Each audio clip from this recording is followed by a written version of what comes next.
Washing your hair sounds really simple, right? But in my 10 years of owning a salon and working with every hair type imaginable, I've yet to meet a client who was washing her hair correctly when she first came through my doors. And here's the kicker. When I show them the proper way, their jaw hits the floor and their hair massively improves on the first wash. So today, I'm gonna share with you the 7 hair washing mistakes all of my clients make, starting with the grossest one there is, mistake number 1.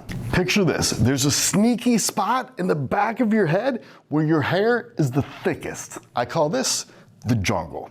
It's really hard to push your shampoo through all that hair and get it down to your scalp to get it clean. But most women don't even know that the jungle exists, so they wash it the same as they would anywhere else on their head. And that means that their jungle never gets clean. And if you step out of the shower with hair that's already dirty, no routine is gonna be able to save you. It's kind of like taking a shower and only washing your front. You better be washing the back too. So let me show you the fix to unlock better hair here. The first step is to dive into that jungle with your fingers and spread the hair apart.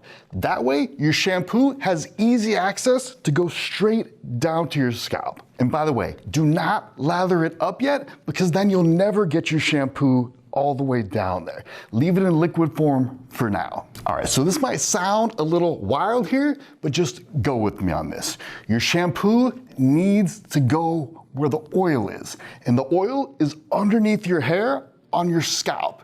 Your scalp is what produces the oil, not your hair. This really shouldn't be a revolutionary idea, but we got a bunch of turkeys on TikTok telling people to lather their shampoos in their hands first because it gets them a lot of views. That's a huge no-no, because once your shampoo turns into lather and suds, good luck ever getting it down to your scalp. Your jungle is gonna stay all jungly and dirty, and you never get clean hair. So literally half your time scrubbing and half your shampoo should be dedicated just to your jungle. And speaking of scrubbing, most of you are not really scrubbing. You think you are, but you're kind of doing this wishy-washy massage thing where you're going back and forth with your hands like it's a relaxing spa day or something, but that is not scrubbing. Scrubbing takes effort. You need to put a little oomph into it. Ditch your palms going like this. Forget rubbing with the flat parts of your fingers. That does not work. You want to get in there with your fingertips and press firmly like you're attacking some caked on gunk on a casserole dish. Why do you want to do that? Because there actually is a layer of oil plastered on your scalp, and it's not going to get rid of itself. You need to press those fingertips right into it to break it apart. That way your shampoo can lift it and get everything truly clean. If you skip this step, you are not washing. You're just smearing around a bunch of nasty residue that's gonna spread and stink up your hair later. But scrubbing is only part of the battle. You also need to listen to your scalp. And by listen, I do not mean buy a bunch of scalp products, because they're a complete waste of money. One of my clients, that we'll call Molly, came in the other day and asked me, Chris, my scalp is really dry and I'm getting dandruff. What products can I use to fix this? I go, let me take a look. And I could immediately see she didn't have any dandruff. What she had was actually dry flakes. And if you're wondering what the difference is, it's massive. Dandruff is yellow and smelly, while dry flakes are white and odorless and caused by a dry scalp. Believe it or not, most people who think they have dandruff actually have dry flakes, but they don't know because all they've ever heard about was dandruff. So I asked Molly, how often do you wash your hair? She goes, every Monday, Wednesday, and Saturday. My stylist from college told me to stick to that schedule. So I smacked my head and I'm like, that's the problem. You can't wash your hair on a set schedule because hair does not get dirty on a set schedule. Sometimes it gets dirty faster, sometimes a little slower. It changes over the years, and it also changes in the seasons. By sticking to that same strict wash schedule that she's been using since college, she was washing way earlier than she ever needed to. By early, what I mean is there was not enough oil on her scalp yet to buffer the shampoo. So the shampoo had no choice but to strip moisture out of her scalp, which was making it dry and causing the dry flakes. And this confuses a lot of people because they don't realize how important your wash schedule ties to hair health. Ideally, you want to wait to wash until you're like, oh my God, my hair is so gross, I have to wash it right now. But then you don't wash it. You use dry shampoo to make it through the day and then wash it the next day. Don't be like Molly and wash way early, or else your scalp is gonna dry out just like hers did. But knowing that, the next question is then, if you're not following a weekly wash schedule, how do you even know when to wash? Figuring this out can seem like you're deciphering some ancient text that you can't even read, but it's actually one of the easiest things in all of hair. How often you wash depends on 3 things. First, how clean did you get your hair in the first place? A lot of women make the mistake of thinking, oh, I put shampoo in my hair, therefore it's clean. And my hair only exists in 2 states, clean and dirty. But that's actually not true at all. Most of my clients are only ever getting their hair 70 to 80% clean because they've never even thought about this and they don't know the right way to do it. But here's the thing, that smell that comes from your dirty hair right before you wash isn't coming from your hair. It's coming from bacteria inside your hair. And if you don't get your hair 100% clean, that means that your head is a petri dish of disgusting bacteria, and your jungle now has a bunch of wild animals walking around in it. I don't think they're walking around, Chris. What are they doing? They're multiplying.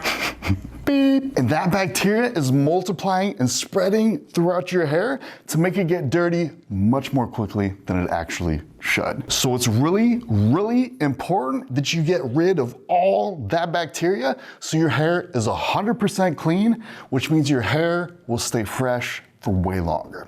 This is a huge unlock. Once you get this down, your hair is gonna be way healthier and you'll get to wash way less often. Big win.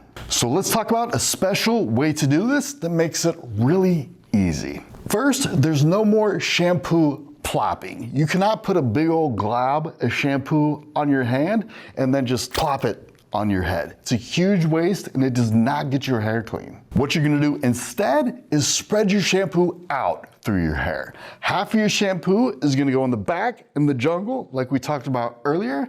A quarter of it is gonna go on the top of your scalp, and then a quarter will be split on your sides. And that makes $1. Next, you're gonna get to scrubbing, but remember what we said earlier about physically breaking up that layer of oil on your scalp with your fingertips. Then you need to do Another one. a second wash because oil is just really stubborn. It doesn't rinse off, it doesn't come off easy. It takes 2 washes to get it 100% clean. And if you're like, I'm too busy, I don't have time to do this, you actually don't have time not to do this. By taking another 30 seconds to get yourself from 80% clean all the way to 100% clean, you just bought yourself days of not having to worry about washing your hair again. The only thing is, none of this will work at all unless you have your shampoo soulmate. Here's the difference between regular shampoo and your shampoo soulmate. I have a client that we'll call Natasha. She recently moved here from Europe and she was trying to find a new hair routine with American products. She says, Chris, I've got the herbal essences. It seems good, but what do you recommend? I go, well, you have medium hair, so I recommend you use the shampoo soulmate for medium hair. It's actually what we use today. She goes, okay, well, my hair does look amazing, so I'll get it. Thank you. But a couple days later, she called back super angry. She's like, Chris, this shampoo ruined my hair. It's damaged and it's dry now. What did you do to me? It turned out that she was used to shampooing every single day. And she could get away with that with drugstore brands like Herbal Essence because they actually aren't shampoo at all. And a lot of women are shocked when I tell them that the shampoo that they're using actually isn't a shampoo at all. But remember what we said, shampoo's job is to get in there and remove oil so your hair gets clean. Drugstore shampoo does not actually remove oil. You can put it directly on your mids and ends that don't produce any oil and they won't dry out. On the other hand, when she switched to professional shampoo and she put it on her mids and ends every day, it dried them out instantly because they actually do remove oil. When she was putting it on her mids and ends, it had no choice but to strip natural, healthy oil from her hair. So I explained to Natasha, you're using a totally different product now. This is a real shampoo. You can't be washing every day anymore, and you can't be putting on your mids and ends because there's no oil there. This turned out to be a huge game changer for her. We actually still laugh about this story every time we see each other. But even if you know all this, a lot of my clients are still confused on how you know if your hair is 100% clean. There's a cool trick you can use to visually see if your hair is clean or not just by looking at it. And this has been a huge game changer for a lot of my clients. On your first wash with a professional shampoo, you'll notice that you actually won't get that many suds. Most people, even professional stylists, don't know why that is until I train them on this. They're like, the shampoo is broken. Like, do I need to put more water on it? What's going on? And no, of course the shampoo isn't broken. You just need to understand how shampoo works. It actually surrounds dirt and oil in a circle around it like this. It looks cool, but when it does this, it does not produce bubbles and lather, and that is totally fine. It's doing what we want it to, which is surrounding dirt and buildup. The only time shampoo will actually produce bubbles and lather is when there's no more dirt or oil it can find to bind to. When that happens, the shampoo forms a circle like this with nothing in the middle, and this is a bubble. A bunch of these together give you suds and lather. Believe it or not, you can use this principle to figure out if your hair is clean just by looking at how many suds or bubbles there are. If you're not seeing many suds or bubbles, it means that your hair is dirty. And this is totally normal for the first wash, but on your second wash, you should start to see lots of bubbles and lather. You want it to look like a bubble bath commercial. And if it doesn't look like that, you need to keep washing because your hair is not clean until you see all those shampoo molecules in a circle, meaning it's clean. Yay! And this is where some people are gonna be like, I saw a video where they said suds don't really matter. And yes, I'm aware of all those videos, but they were testing drugstore shampoos that are not actually shampoos. They have fake stuff in there, could create fake bubbles.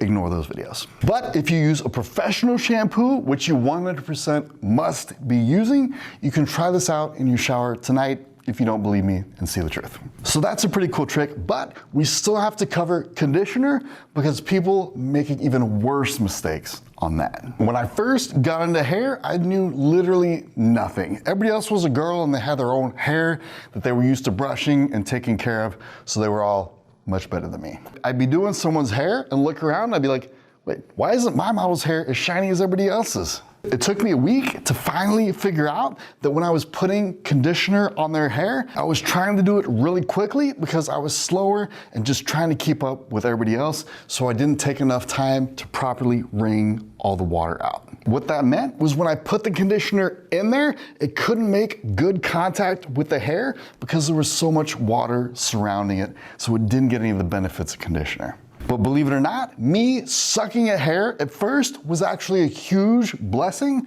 because I started paying attention to every tiny detail. And one of the details I noticed was that there was a huge difference in how much conditioner everybody was using. And if you put their clients side by side, you could visually tell a difference in how much conditioner they used. It's absolutely crazy that for something as important as conditioner, no one ever tells you how much you should use. And I promise you, you aren't using enough, and you're gonna notice a huge difference when you finally do. The key with conditioner isn't using a dime or a quarter or whatever size amount, because it's actually different for everyone. But luckily, there's a really easy rule I learned to make sure my clients and even my stylists get this right every time. The goal here is for all of your mids and ends to feel slippery with conditioner. You don't want your roots to feel slippery because you shouldn't be putting conditioner on your roots. But anyway, that slippery feeling should be all over your mids and ends. But what most people do is they just put a random amount of conditioner in their hand and do their best to just kind of like spread it around.